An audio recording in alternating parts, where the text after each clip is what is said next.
So this is, to me, is kind of like an example of a timeout. So, you know, if you've got a lot of stress happening and nothing seems to be working, best thing I find is to just get up and go out and get out for a bit of a walk.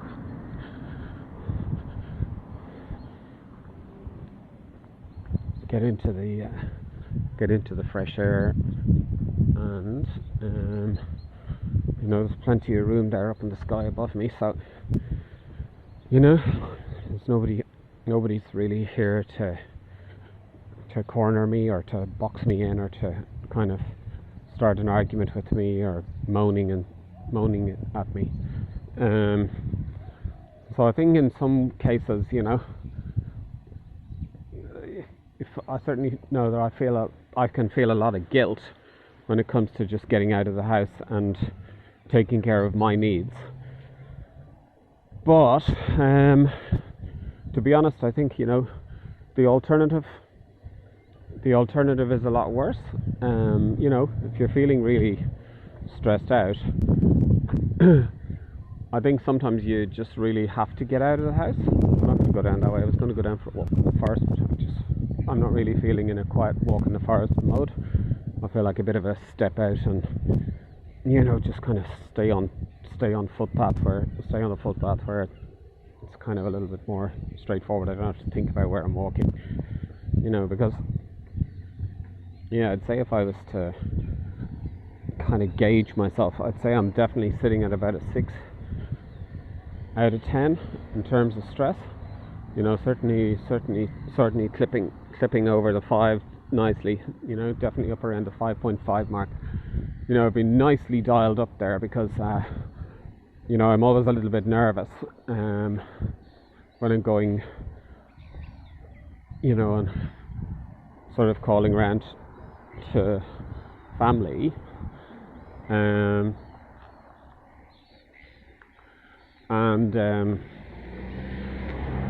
So just trying to keep nicely dialed down. When you're trying to figure your way out with traffic and trying to sort of not bang into people, that you're pretty dialed up, So call this a kind of an anger management class. I think there's times when, I think we all, I don't know really what percentage of the world get dialed up and, have a kind of a adrenal response when they're challenged. I don't know what the statistics are, but I know basically that, this has been a big challenge for me for a long time. And maybe even the gold in it has been realizing that I actually exist, that I have needs, that I have wants, and not feeling necessarily that I have to kind of just, I think when your children are younger, it's easier to manipulate them to kind of do all the things that you want to do, and to have any time at all with dad or mum is, it's probably a big thing. Whereas when they get older and they tend to assert themselves a bit stronger, they don't want to do everything that you want to do, and they don't want to play all the games that you want to play. And so you have to kind of, I found myself there just a minute ago kind of going, well, like why wouldn't somebody want to do what I'm going to want to do? But now when I kind of get out on my own, I can see pretty clearly that I wasn't necessarily presenting as good company. So, and it's okay, I think, when your kids get a bit older, to actually leave them on their computer or leave them doing whatever they want, and just, you've got to have some self-cares in there. I'm not saying that you should abandon them forever, but I think if you're definitely struggling, rather than kind of shouting and screaming and getting them to stop doing what they're doing and forcing them to participate in whatever you want to do, I think, I don't know how many people have really got into the idea of putting themselves not in a timeout, but taking a timeout, you know, just go for a walk. Realize how stressed you've become. You know, it's only really since I've got outside here and I'm kind of out of the immediate environment of my home that I really suddenly realized, wow, I was actually really quite wound up there, you know. So, as I say, you know, I don't know what percentage of the population struggle with this, and possibly a lot of people have got, you know, submissive partners, or, you know, and I'm not saying this in a bad way. I'm just saying it kind of like, you know, you might not find yourself in a challenging situation, you know, but you know, your challenges may present themselves at work rather than at home, or in your family of origin or whatever. But yeah, I certainly seem to be meeting my challenges. And it's funny, even as I'm saying this, I think, you know, when I went out getting some grass for the rabbits earlier, I came across, you know,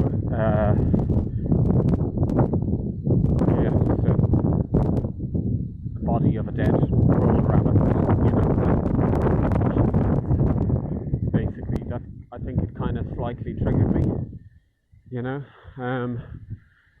Yeah, you know, it sort of hit me because there's a sort of a lack of control there, and I wasn't able to look after that rabbit, and that rabbit got snatched by a cat or something. And yeah, you know, it kind of brought me back to a few weeks ago when we were losing a lot of rabbits. I think we must have nearly lost about 6 rabbits from one litter. You know, massive amount of rabbits, all from Sooty the cat. You know, which is pretty bloody stressful. At least we've got another situation in place where my son takes the baby rabbits and puts them. We actually ended up making a new rabbit hutch, and so he puts them into the rabbit hutch at night, and that keeps them warm and dry and safe. You know, so yeah, it's just been a bit of a journey. You know, we've had this kind of worry thing going on for a while. I know it sounds like, you know, people down the country are probably thinking, wow, you know, what are these guys worrying about rabbits for?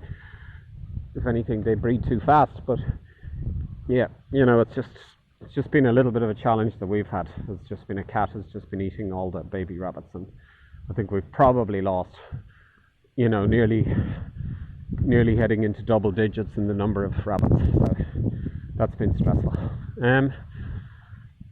Yeah, so, you know, yeah, I think if we have people around us in our lives who are kind of willing to absorb all of our stress, it's less challenging. But I think if people are pushing back against you, you know, well then in a way you're forced back. I'm certainly feel like I'm being forced to kind of find out what do I really care about and how can I look after myself, you know. You know, and I'm learning that. I'm learning how to look after myself. You know, my own flooding situation, I don't live at home, but my own flooding situation is a little bit stressful at the moment.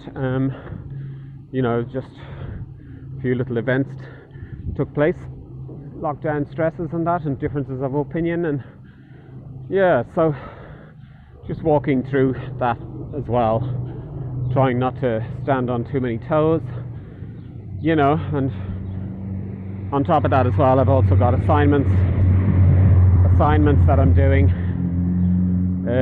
noisy cars. Some people just love noise, you know. Anyway, again, indicators of that tell you where your stress levels are. You know, when the car goes past and it's making a lot of noise and it's kind of getting to you, you know that you're definitely over a 4, you know. So yeah, you know, stress can slip up on you, can creep up on you, you know. I sort of personally feel like as if I'm exiting from a long period of life when I've been extremely passive aggressive, and where I've been in kind of denial of my own self, my own joy, my own desires, you know. So in a way it's a good time, you know, because I'm actually feel like as if I'm coming alive in a way that I haven't been alive.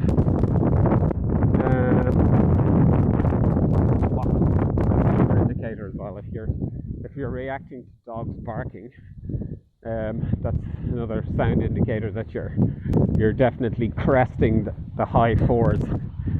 You know, if you're inclined to kind of be pissed off at a dog. Yep. So all worth noticing, and I probably wouldn't have even recognized this. You know, if I hadn't got out here on my own, I probably wouldn't have, you know, been able to really. I probably wouldn't have noticed. I probably would have been relying on my son to kind of pull me back into a good mood. Interesting, isn't it? Hey. But anyway, here we are, one foot in front of the other, and I'm sort of gradually,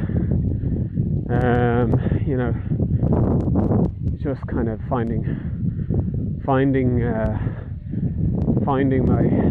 going back down out of adrenaline and into a kind of a semi sort of more happy way of being. You know, I definitely sort of feel like as if now I'm starting to come down into about a 4 out of 10, you know, 4.5, maybe 4.4. Not feeling not that tense around the shoulders anymore, just kind of more feeling my feet starting to kind of look around me, head coming up a little bit, starting to notice trees, and, you know, just starting to realize that okay, I wasn't that stressed out earlier. I was quite relaxed earlier, and, you know, just looking at okay, what's changed, you know. So I still know that I can do relaxed, but I still know where that relaxed is available to me. Feeling good, talking about God, feeling the love of God, you know, feeling the calm in the eye of the storm, all that earlier. Here comes another noisy motorbike, so possibly still not quite as low down the fours as I might like to think. On the noise, still aware of the noise, so he's going in there. I think when you find yourself saying things like, you know, everybody seems to be driving a motorbike or everybody seems to have a dog, then you know that you're stressed. It's the kind of stress-like victim kind of conversation that you're having with yourself. Yeah. So just keeping one foot moving in front of the other, you know. There's a pause. One foot moving in front of the other, keeping things positive. Breath coming in and out, important as well, you know. Noticing things like grass on the side of the road, even if it is just potentially spotting grass for rabbits. But still, you know, it's all good noticing. It's low, you know, it's good. It's keeping myself grounded. And it's not really keeping myself grounded. It's actually more a sign of groundedness, you know. Just praying as well. Sometimes, Lord, you can say, Lord Jesus, just surrender this situation to you. Ask for you to bless this situation and bring peace to me. Bring some peace and calm into the eye of this storm that I'm in. You know, let's be willing to take a few deep breaths as well, just in through the nose. A bit of a burp there, that's always a good sign. Yeah. You know, family duties can be tricky. Family time can be tricky. You know, you don't always have agreement, and you know, something simple like the internet going down because the microwave went on and shut it off can actually look like, you know, the death of a loved one through the wrong lens. You know, it's amazing. You know, I mean, it seems like first world problems, but You know, it can look potentially like, you know, a life-threatening illness. For some weird reason that only God fully understands, you know. Anyway, I'm feeling myself breathing a bit deeper, which is good. I feel myself kind of drawing that oxygen down into the bottom of my lungs. Noticing some plants, noticing some people, not so much the same amount of stress. Hello. And even managing to sort of get around people there without sort of huge levels of resentment kicking in, which is noticeable. I hope I'm not sure if any of this is interesting, but certainly this is just me, you know. This is what I really understand about life, is that, like, you know, in a kind of a philosophical way, all the problems of the world are probably caused by, you know, broken-heartedness, hard-heartedness, trauma, and people kind of traumatized people then basically having adrenal reactions to somebody sneezing, you know. It's like, you know, it can be, I think, you know, when there's a lot of trauma, okay, like traditionally, I know in Ireland we've used a lot of alcohol to kind of medicate trauma in the past, and I know I have, and I wasn't on my own, so I would imagine that there's a whole generation, if not 3 generations, of alcoholic Irish people. And probably really at the end of the day, what we're really medicating is, you know, violence in the past, trauma in the past, disempowerment. I mean, I don't really think there's any point in blaming it on any one person in particular. Noisy car, so I'm still getting a bit tweaked, so still in the high 40s.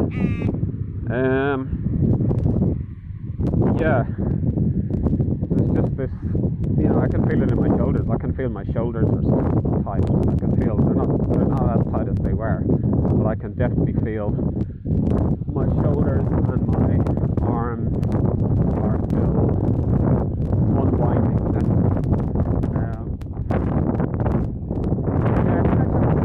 Dive into some of the work that I have to do in my college course as well today, which basically got me probably a little bit focused, and that's good in a way. Cleared away some unawareness and some blind spots in terms of the amount of work that I need to do, the amount of reading that I need to do, but it probably might just be adding a little bit of opposite lock onto kind of like, you know, my visiting, you know, helping my son's mum with her assignments and stuff, you know. So I think, you know, okay, it's easy for me to, it's easy to, you know, it's easy to kind of brush aside everything, but I do know that, like, I did get a bit of an eye-opener to how many sessions I had missed and the amount of reading that I'm going to have to do for this particular subject, which is quite an interesting subject as well. It's gospel and culture. You know, we're talking about the, you know, what sort of political economic structure works, and how New Zealand is becoming quite two-tiered, more two-tiered than many countries in the rest of the world. And how two-tiered society can affect both tiers. It's not a win-lose scenario. It's actually a lose-lose scenario when you know. And it's funny, again, it's back to, I think, the soft-heartedness that allows us to actually care for each other, because I think, you know, hardened hearts can cause poverty, but hardened hearts can also cause people to be ruthless business people as well, with, you know, with no social humanism, you know. So I think, you know, hardened heart can cause you to, you know, be very successful or very poor, or broken-heartedness can cause you to be very poor. I don't know whether it can cause you to be very rich. Probably has to some extent. You won't be much of an advocate for social justice, you know, but just wounding generally, and unaddressed traumas in people's lives, and unresolved relationship dynamics, and that are basically at the root of, I think, 99.9% of the economic problems in any given country. And I don't know whether these are going to get solved necessarily in government. I think it's going to be more a question of, you know, hopefully people will elect more holistic ministers.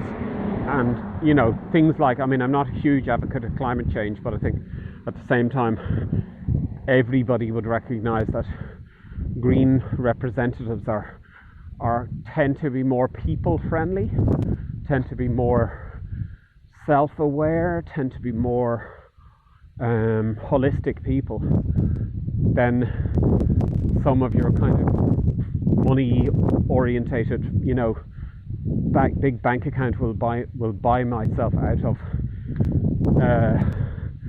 relationship difficulties, you know. I think, you know, like yeah, I think that's the kind of, you know, as a population becomes more holistic in their thinking, and even more, I believe, more humanistic, and who would be one of the greatest humanists of all time but Jesus, I believe. So as we learn to become more humanistic and more like Christ, and more Christ-centered in our goals and in our what you might say, orientation, in our, if we lean more into Christ for our needs rather than, you know, in our idolatry, you know, and our dependencies and our addictions, if we become more dependent on God rather than dependent on money, bank balances, friends, wife, you know, our immediate relationships, we can, I think that in itself empowers us to live a life that's a more humanistic and socially orientated, equal rights for everybody, equal opportunities for everybody, love your neighbor as yourself kind of an existence, you know. So yeah, so how you're going to get, you know, the principles of God into the politics and the economic policies of the government, it's probably really only by having elected members of Parliament who are actually Christ-centered people themselves, you know. And this is happening, you know. It actually isn't as uncommon as one might think. You know, there is a lot of Christ-centeredness around. I'm just going to get a bit of grass for the rabbits. Oh, it's a daisy.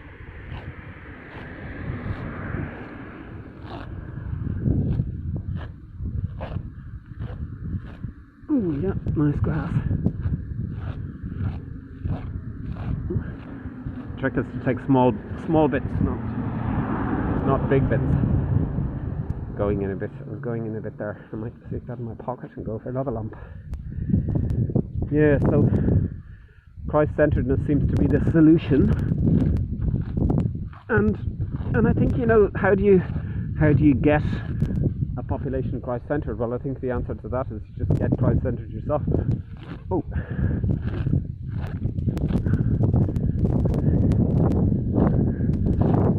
So if you're not, you know, if you're depending on everybody else to be Christ-centered, well, then you're not Christ-centered.